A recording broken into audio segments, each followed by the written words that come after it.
Time now for campus craziness, and in that category, no school comes close to matching Evergreen College in Washington State.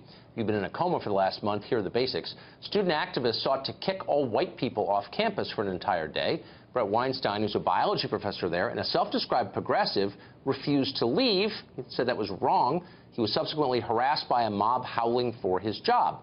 Instead of sticking up for their colleague, meanwhile, dozens of Evergreen professors have called for Weinstein to leave, calling him the villain, demanding he be investigated. Professor Weinstein has relocated his family for their safety, but he joins us now, and we're grateful he has. Professor, thanks for coming on.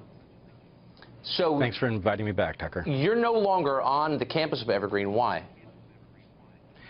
Well, the college has never acknowledged the danger that they put us in, and therefore I have no way of knowing whether it's safe for me to return. Their assurances that it is safe don't mean anything, not that they've offered them.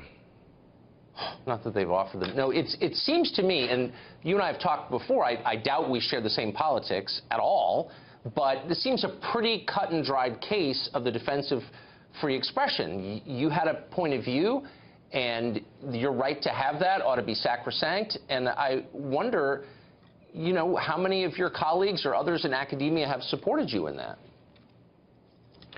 Well, I've received tremendous support outside of the college, and I've received quite a bit of support privately within the college, but publicly only one other professor has come forward to say he supports my position. And what is your position, if you could sum it up for us?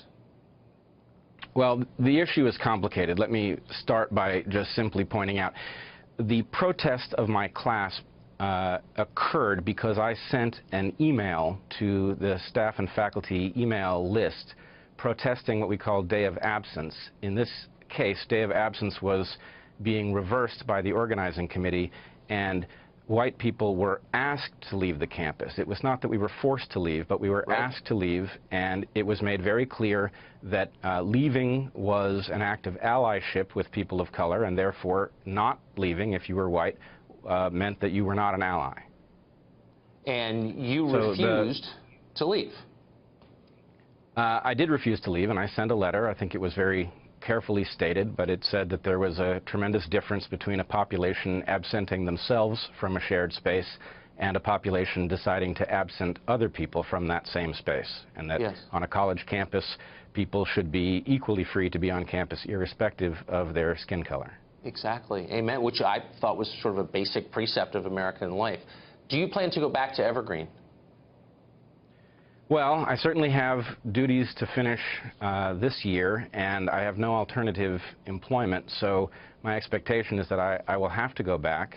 That said, it's not exactly clear how I can go back to a campus where the administration and the faculty have invested so heavily in demonizing me. At first they demonized me as a racist, and as it became clear that that was not resonating with people, they shifted their critique, and in fact have blamed my last appearance on your program for everything that has occurred at Evergreen since. So I don't know how I can go back and teach, given that I have been portrayed as the reason that Evergreen is in crisis. It's just grotesque. And for the record, of course, all of this happened before you came on our show. We asked you on because we saw it unfolding. I really hope a college, any college, who wants a professor or principal will call you right after this appearance tonight. Professor, thanks for coming on. Thanks very much.